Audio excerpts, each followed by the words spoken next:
आपने पिछले वीडियो में कुरुक्षेत्र के युद्ध स्थल में सैन्य निरीक्षण का पहले अध्याय का पहला श्लोक सुना है।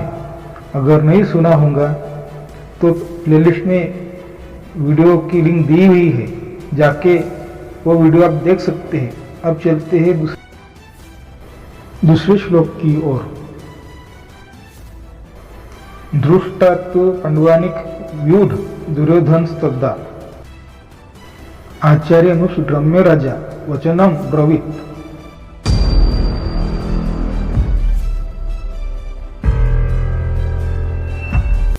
इस श्लोक में संजय ने कहा, हे राजन, पांडुपुत्र द्वारा सेना की व्यूहरचना देखकर राजा दुर्योधन अपने गुरु के पास गया और उसने ये शब्द कहे। इस श्लोक का सखोल अर्थ यह है कि धृतराष्ट्र जन्म से अंधा था, दुर्योधन वश वह आध्यात्मिक दृष्टि से वंचित था। वह यह भी जानता था कि उसके समान उसके पुत्र भी धर्म के मामले में अंधे हैं और उसे विश्वास था कि वे पांडव के साथ कभी भी समझौता नहीं कर पाएंगे, क्योंकि पांचों पांडव जन्म से ही पवित्र थे। फिर भी उसे तीर्थस्थान के प्रभाव के विषय में संदेह था। इसलिए संजय युद्ध भूमि की स्थिति के विषय में उसके प्रश्न में मंतव्य को समझ गया। अतः वह निराशा राजा को प्रोत्साहित करना चाह रहा था। उसने उसे विश्वास दिलाया कि उसके पुत्र पवित्र स्थान के प्रभाव में आकर किसी के प्रकार का समझौता करने नहीं जा रहे हैं। उसने राजा को बताया कि उसका पुत्र दुर्योधन पांडव की सेना को देखकर तुरंत अपने सेनापति द्रोणाचार्य को वास्तविक स्थिति से अवगत कराने गया। यद्यपि दुर्योधन को राजा कहकर संबोधित किया गया है, तो भी स्थिति को गंभीरता के कारण उसे सेनापति के पास जाना पड़ा। अतः दुर्योधन राजनीतिक तज्ञ बनने के लिए सर्वथा उपयुक्त था, किंतु जब उसने पांडव की व्यूहरचना देखी तो उसका कुटिल व्यवहार उसके भय को छिपा न पाया, वो भयभीत हो गया। यहाँ पे दूसरा श्लोक का सकोल अर्थ खत्म होता है। तीसरा श्लोक का अर्थ आगे जानने के लिए इस वीडियो को लाइक, शेयर और सब्सक्राइब जरूर कीजिएगा, ताकि आपको हर वीडियो की नोटिफिकेशन मिलते रहे और सनातन ज्ञान की जानकारी आपको हमेशा से पता होनी चाहिए। श्लोक तीसरा। पश्यता पांडुपुत्र न आचार्य महती चमु व्यूढ़ा द्रुपद पुत्रन तव शिष्यन धीमता।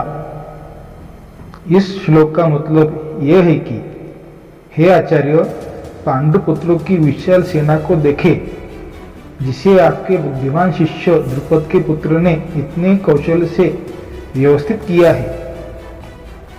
इसका सखोल अर्थ यह है कि परम राजनीतिज्ञ दुर्योधन महान ब्राह्मण सेनापति द्रोणाचार्य के दोषों को इंगित करना चाहता था।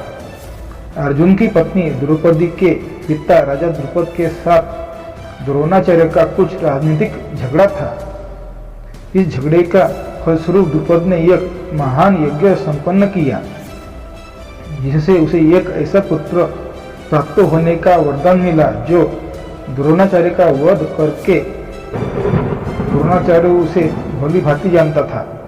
किंतु जब द्रुपद का पुत्र धृष्टद्युम्न युद्ध का शिक्षा के लिए उसको सौंपा गया, तो द्रोणाचार्य को उसने अपने सारे सैनिक रहस्य प्रदान करने में कोई